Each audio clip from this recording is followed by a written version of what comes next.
시편 137편입니다. 사랑하는 하나님, 오늘 시인은 나라 잃은 백성 중에 있습니다. 그것도 이방 땅인 바벨론에서 조국을 상실한 슬픔 가운데서 이 노래를 부르고 있습니다. 하지만 우리는 얼마나 큰 복을 받고 있는지 모릅니다.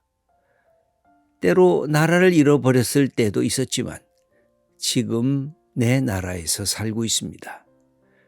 전쟁의 참화 속에 말로 다 할 수 없는 고통을 겪었지만 그 난관을 잘 이겨나갔습니다. 가난의 처참함과 독재의 억압 속에도 있었지만 지금은 이만큼의 풍요와 자유의 축복을 경험하게 하셨습니다.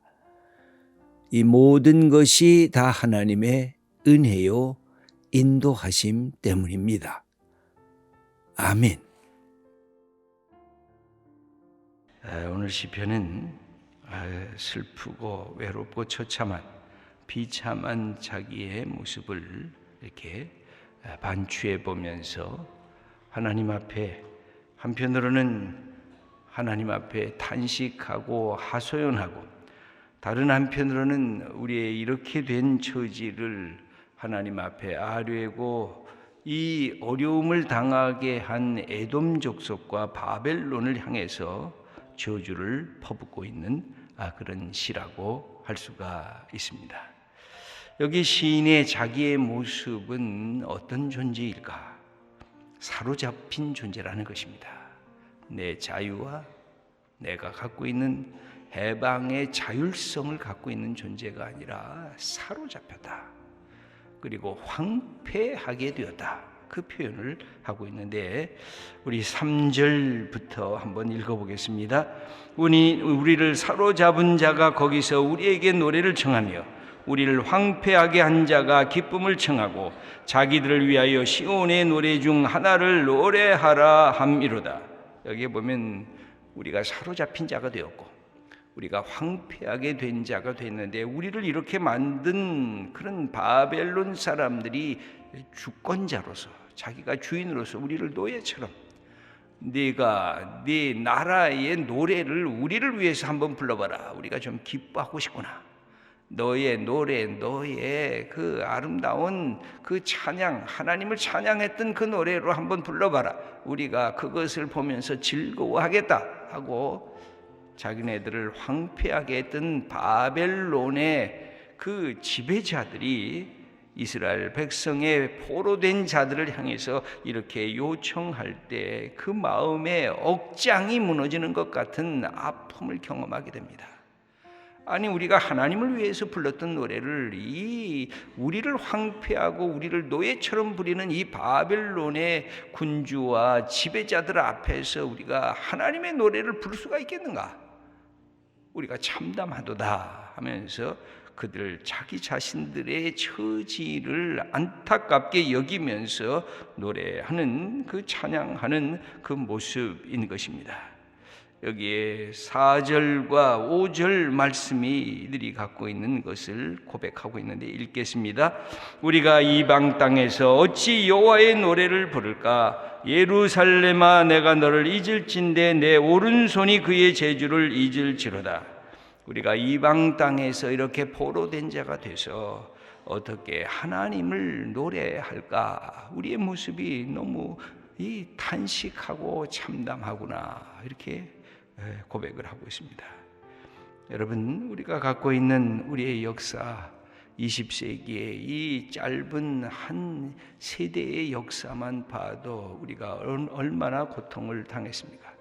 치욕적인 나라를 잃어버린 이 백성이 되어서 35년, 36년간의 일본의 제국 속에 억압되어 있었고 그러면서 우리의 백성들의 아픔들을 우리가 경험했던 이 백성 그리고 해방되고 나서도 6.25 전쟁 참화를 통해서 이 민족이 이 나라 한반도가 쑥대밭이 되었던 그런 삶의 자리를 겪어왔던 우리의 선배들, 우리의 조상들의 역사가 있습니다. 그러면서 우리가 이만큼 축복을 받았는데 아직도 70년 이상의 대치 관계를 통해서 우리의 마음에 이 한반도가 언제 하나님께서 해방과 자유의 역사를 허락하실까 하는 기도를 지금도 우리가 하고 있습니다. 여러분, 상실의 아픔이 어떤 아픔보다 큰 것입니다. 돈을 잃어버린 사람들이 있습니까? 좀 부자가 되었다 가난한 사람들이 있습니까? 그렇게 큰 집에 살다가 전세방 사글세에도 살 수 없을 만큼 추락한 우리의 삶이 있었습니까? 여러분, 돈을 잃어버리고 재물을 잃어버린 게 얼마나 우리에게 큰 타격입니까? 여러분, 사랑하는 사람을 잃어버린 적이 있습니까? 내 어머니, 내 아버지, 내 형제, 내 아내, 내 남편, 내 자식, 내 친구. 여러분, 사람을 잃어버린 것이 얼마나 아픕니까? 얼마나 고통스럽습니까? 그것 때문에 평생에 가슴앓이를 하면서 사는 사람들이 우리 주위에 얼마나 많습니까? 여러분, 그런데 여기에서 가장 비참한 것, 그것은 나라를 잃어버린 것입니다. 나라를 잃어버리면 가족들도 잃어버립니다. 나라를 잃어버리면 모든 삶의 축복들이 다 깨져갑니다. 얼마나 많은 사람들이 일본 제국 시대에 다 흩어졌습니까? 자유와 독립과 해방을 위해서 저 만주로 저 중국 땅을 밟으면서 얼마나 고생을 했습니까? 이 나라를 잃어버리면 모든 것을 잃어버리는 것입니다. 그러면 뭐까지 잃어버리게 될까요? 하나님을 향한 신앙까지도 잃어버리게 된 것입니다. 이스라엘 백성들이 그것을 경험합니다. 이 숫자가 이 바벨론의 포로로 갔지만 그 속에서 동화돼서 사라진 사람도 있었습니다. 그러나 예루살렘을 기억하는 이 믿음의 사람들이 다시 돌아오게 되는데 그들은 마지막까지 이 신앙을 붙들려고 했습니다. 그러나 나라를 잃어버리면 모든 것을 잃어버리는 것입니다. 우리가 이 땅에 전쟁의 참화가 없도록 기도하는 이유도 거기에 있습니다. 하나님께서 우리 대한민국의 이 조국을 하나님께서 지키도록 우리에게 맡기시고 60만 국군 장병들과 지휘관들을 위해서 기도해야 하는 이유도 거기에 있습니다. 우리가 갖고 있는 사회가 아무리 혼란하고 무질서 속에 들어가도 하나님께서 우리의 이 대한민국을 지켜 주실 것을 간구해야 우리의 신앙도 이것을 함께 지켜나갈 수가 있는 것입니다. 그런데 이 이스라엘 백성은 이 모든 것을 다 잃어버렸습니다. 여러분, 한번 1절과 2절 1절 말씀을 읽겠습니다. 우리가 바벨론의 여러 강변 거기에 앉아서 시온을 기억하며 울었도다. 2절입니다. 그 중에 버드나무에 우리의 수금을 걸었나니 늘 하나님을 찬양하면서 수금을 갖고 하나님을 노래했습니다. 그런데 어떤 날 이 버드나무, 이스라엘 백성들은 감람나무와 포도나무가 이런 것이 많은데 산악지대가 돼가지고 이 바벨론에는 이 포퓰라, 이 버드나무가 많이 있었는데 그리고 산악이 아니라 강이 흐르는 그 자리에 거기에 앉아서, 이 앉았다는 것은 지속된다는 뜻이거든요. 여러분, 일어나 있다는 것은 움직인다는 뜻 아니에요. 앉아 있다는 것은 뭐예요? 움직일 수가 없어요. 여러분, 앉으면 움직일 수가 없잖아요. 움직여도 제한이 되잖아요. 앉아 있다는 것은 내 이 상태가 고정화됐다는 거예요. 그래서 때로는 우리가 앉아 있다가도 벌떡 일어나야 되는 이유가 거기에 있어요. 앉으면 꿈쩍을 안 하는 거예요. 그래서 오만한 자의 자리에 앉지 아니하고 시편 1편에 그 길이 앉으면 어떻게 돼요? 앉으면 그 다음에 끝이 나는 거예요. 앉으면 움직이고 변화되고 개혁되고 이것이 다 싫어지는 거예요. 그래서 우리가 앉았다가도 다시 일어나고 다시 변화를 하고 다시 출발하려고 하면 일어나기를 시작해야 되는데 여기에 여러 강변 거기에 앉아서 우리가 망했구나. 우리 조국이 사라졌구나. 우리가 포로구나. 우리가 갖고 있는 것 아무것도 없구나. 그래서 바벨론의 여러 강변 거기에 앉아서 어디를 기억했습니까? 시온을 기억하면서 울게 됩니다. 여러분, 기억한다는 거, 모든 우리의 삶의 축복 중에 하나가 기억입니다. 러시아 속담에 이런 말이 있습니다. 어리석은 사람은 과거에 집착하는 사람이다. 어리석은 것, 과거에 내가 그때 그랬으면 안 됐는데, 그때 다 망했는데, 내가 그때 잘 나갔는데, 왕년에 나처럼 잘된 사람이 어디 있었는가? 그러면서 자꾸만 과거를 향해서 내 삶을 이렇게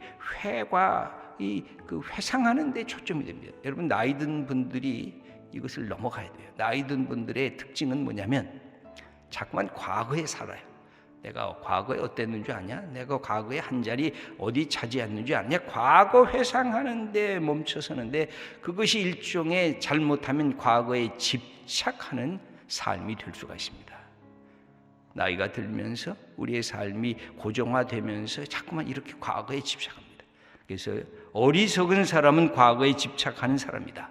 그러나 더 어리석은 사람은 과거를 잊어버리는 사람이다. 근데 과거 나 아무것도 없어, 과거 나 다 잊어먹을 거야, 과거 다 이거 다 지나간 거야 하고 과거를 기억하지 않으면 그 더 미련한 사람이라는 것입니다. 과거에 집착하지 않으면서 과거를 어떻게 넘어갈 수가 있을까요? 이게 우리가 갖고 있는 우리 믿음의 사람들이 갖게 되는 태도입니다. 과거에 내가 슬펐던 것, 내가 미련했던 것, 내가 모자랐던 것, 내가 탄식했던 것, 그 기억해야 돼요.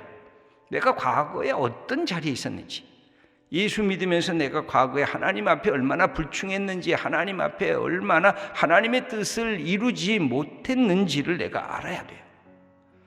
그러나 거기에 붙잡혀 있는 것이 아니라 하나님이 그런 나를 용서하시고 내게 이만큼 여기까지 오게 했을 때, 하나님, 내가 과거를 압니다. 내 모습을 압니다. 그러나 거기에 내가 집착하고 거기에 내가 고정으로 딱 박히지 않고 그것을 이겨나가는 주님의 은혜, 주님의 용서, 주님의 사랑을 내가 알았으니 이제는 또 한 걸음 나가겠습니다. 그러나 과거는 내가 잊지는 않겠습니다. 여러분, 우리의 삶에 옛날을 잊어버리면 새 것으로 나갈 수가 없습니다. 온고이 지신이라고 하는 말도 과거를 돌아봐야 새로운 것을 향해서 나간다는 뜻입니다. 과거를 돌아보지 않고 새 것이 있을 수가 없습니다. 내 모습이 어떤 존재인지 알아야 나가게 되는데, 그런 점에서 보면 이스라엘 백성들의 특징이 늘 그랬습니다. 과거를 기억했습니다. 하나님이 과거를 기억하라 하고 끊임없이 말씀하셨기 때문에 그렇습니다. 그러나 과거에 머무르지 마라. 종되었던 애굽 땅을 기억하지만 애굽 땅으로 돌아갈 생각을 하지 말라는 겁니다. 왜? 거기에서 종노릇하면서 겨우겨우 살았던 것, 그러나 먹고 살만한 것이 있었던 거기에 돌아가려고 하면 네 자유와 네게 주신 하나님의 축복이 사라지게 된다는 것입니다. 그러므로 과거는 기억해야 돼. 과거를 끊임없이 오늘 하나님의 주신 말씀을 통해서 이겨나가고 가나안이라고 하는 약속의 땅을 향해 나가게 될 때 네가 믿음의 사람이 된다, 그렇게 말씀하는 것입니다.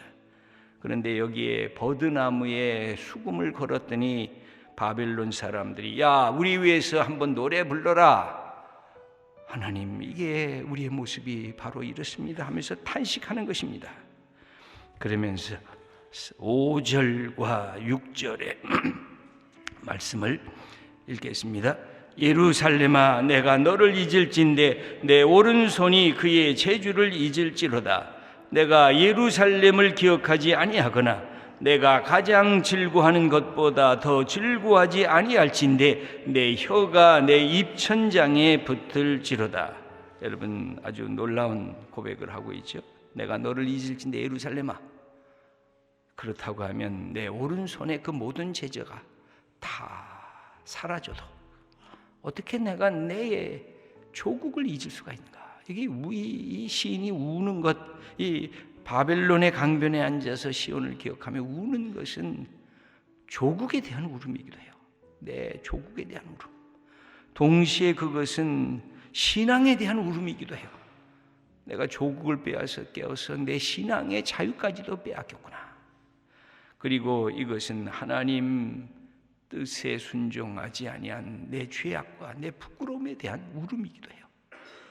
이 시인은 그러면서 하나님 앞에 울면서 이렇게 6절에 말씀하는 것입니다. 내가 예루살렘을 기억하지 아니하거나 내가 좋아하는 것, 여러분, 우리가 좋아하는 게 뭘까요? 내가 좋아하는 것보다 더 좋아하는 것, 여러분, 이 새벽에 우리가 이 아침에 나온 건 내가 좋아하는 잠보다, 내가 좋아하는 다른 일보다 내가 하나님을 먼저 생각하고 하나님 사랑하는 게 내 인생의 첫 번째인 것을 알기에 이 시간 주님 앞에 나와서 우리가 기도하고 말씀을 듣는 것입니다. 내가 가장 즐거워하는 것보다 더 즐거워하는 것이 예루살렘 하나님의 계신 곳이라고 한다면, 그렇게 내가 살지 못한다면 내 혓바닥이 내 입천장에 붙어도 내가 아무 말을 할 수가 없습니다. 내가 예루살렘을 기억하고 사랑합니다. 여러분, 모든 사랑은 뭘까요? 기억입니다. 기억을 하지 않으면 사랑이 없어져요. 하나님을 기억해야 하나님을 사랑하는 거예요. 여러분, 내 아내를 기억해야 내가 다른 여자에게 관심 갖고 사랑해야 될 것을 멈추게 하는 거예요.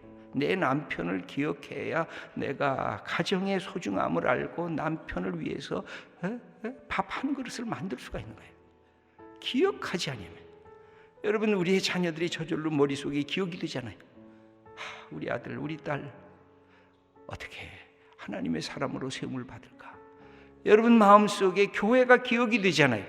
우리 교회가 어떻게 하면 하나님이 기뻐하시는 교회가 될까? 여러분, 사랑이라고 하는 것은 기억이에요. 기억력을 상실하면 모든 사랑의 역사가 다 사라지고 말아요. 그래서 이 시인은 내가 기억하겠다는 거예요. 내가 이 시온성을 기억하고, 내가 하나님을 기억하고, 우리 하나님께서 종되었던 애굽 땅에서 인도하여 냈던 우리의 조상들의 하나님임을 기억하고, 그러므로 내가 이 하나님을 기억하게 될 때 내 영혼이 기뻐하고 내 영혼이 즐거워하는 이 삶의 자리에 들게 되겠다는 것입니다. 그러면서 하나님을 향해서 뭐라고 그러냐면, 하나님도 기억 좀 하세요. 그렇게 7절에 이야기를 합니다. 읽겠습니다. 여호와여, 예루살렘이 멸망하던 날을 기억하시고 에돔 자손을 치소서. 그들의 말이 헐어버리라 그 기초까지 헐어버리라 하였나이다. 에돔 족속과 바벨론이 함께 합작이 돼서 예루살렘을 공격했어요. 예루살렘이 무너졌어요. 그것을 보면서 에돔 자손들이 자기의 형제 백성들이었는데 저 예루살렘을 헐어버리라 기초까지 헐어버리라 하면서 예루살렘을 초토화시켰어요. 하나님, 그거 좀 기억하세요. 하나님, 저들 망하게 하세요 하면서 8절 9절에도 똑같은 이 저주의 표현이 나와요. 약간의 민족주의고 국수주의적인 자리까지 막 나가는 표현들이 나오는데, 그 8절 9절 한번 읽어보세요. 근데 여러분, 우리가 기도 속에서 이런 말을 할 수가 있어요. 여러분, 화가 나면 뭐 다 별말을 다 하지만 그것을 사람에게 터뜨리면 위험해요. 그것은 하나님에게 터뜨릴 수 있어요. 그런데 우리가 신약까지 오게 되면 참 예수님은 이 모든 것들을 당신이 안으시고 새로운 말씀을 하시잖아요. 당신을 십자가에 못 박는 사람들을 향해서, 하나님, 저들을 용서하세요. 저들이 자기가 하는 것을 잘 모르네요. 그 자리까지 가면 이 기도가 아주 새로운 양상으로 바뀌어지게 되죠. 그건 아주 사랑의 절정의 기도죠. 우리에게 때로는 그러나 예수님처럼 그렇게 기도할 수가 없을 때가 많아요. 그때도 이렇게 화를 내고 하나님 앞에 기도하셔도 돼요. 그런데 거기에서 멈춰 서시면 안 돼요. 그렇게 기도하시다가 다시 예수님을 바라보셔야 돼요. 예수님께서 어떻게 사랑하셨나 이제 풀려지기 시작해요, 내 안에서.